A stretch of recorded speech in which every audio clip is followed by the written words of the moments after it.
আমরা অন্যান্য রাজনৈতিক দলের প্রতি আমরা আহ্বান জানাবো। আজকে আমরা দেখতে পাই কোন কোন রাজনৈতিক দলের নেতারা ওই পুরানো ফ্যাসিস্টদের মতোই হুমকি ধামকি আধিপত্য বিস্তারের একটা রাজনীতি দেশব্যাপী কায়েম করতে চায়। তাদেরকে শুধু মনে করিয়ে দিতে চাই 16 বছরের ওই দৈত্য দানবী আওয়ামী শাসন মুহূর্তের মধ্যে চুরমার হয়ে গেছে। জনগণের প্রতিরোধে নেতারা সীমান্ত দিয়ে হেলিকপ্টার দিয়ে নদী নালা যে যেভাবে পারছে খাল বিল দিয়ে পালিয়ে গেছে। কাজে আজকে কেউ যদি জনগণের বিরুদ্ধে অবস্থান নেন তাদের পরিণতি কিন্তু তাই হবে। আমরা এই জুলাই গণ অভ্যুত্থানের অংশীজন সকল রাজনৈতিক দলকে সংযত এবং সহনশীল হওয়ার আহ্বান জানাই। আমরা আগামীর নতুন বাংলাদেশ বিনির্মাণে কাঁধে কাঁধ মিলিয়ে ঐক্যবদ্ধভাবে লড়াই করার আহ্বান জানাই।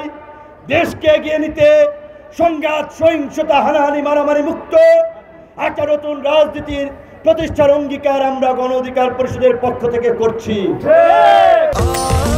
স্বাস্থ্যকর অল টাইম ফ্যামিলি কেক, সব সময় অল টাইম হেলদি লাইফ।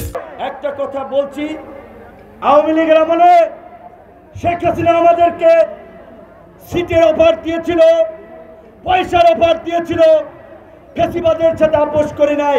কাজেই আজকে আমি এসেছি আমার নির্বাচনী এলাকা পটুয়াখালী থেকে, আমার এলাকার চেয়েও গুরুত্বপূর্ণ আপনাদের এই সমাবেশকে বিবেচনা করে।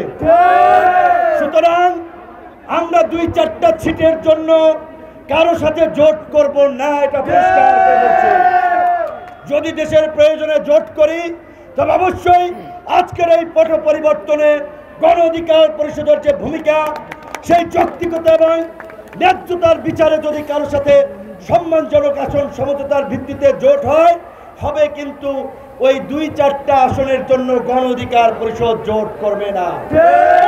আর জোট করুক আর নাই করুক, আপনাদেরকে আমরা আশ্বস্ত করতে চাই নজু ভাই নির্বাচন করবে এবং ইনশাল্লাহ আমি আশাবাদী এই ব্রাহ্মণবাড়িয়া থেকে আগামীতে ট্রাকের প্রার্থী সংসদে যাব। আমাদের এখন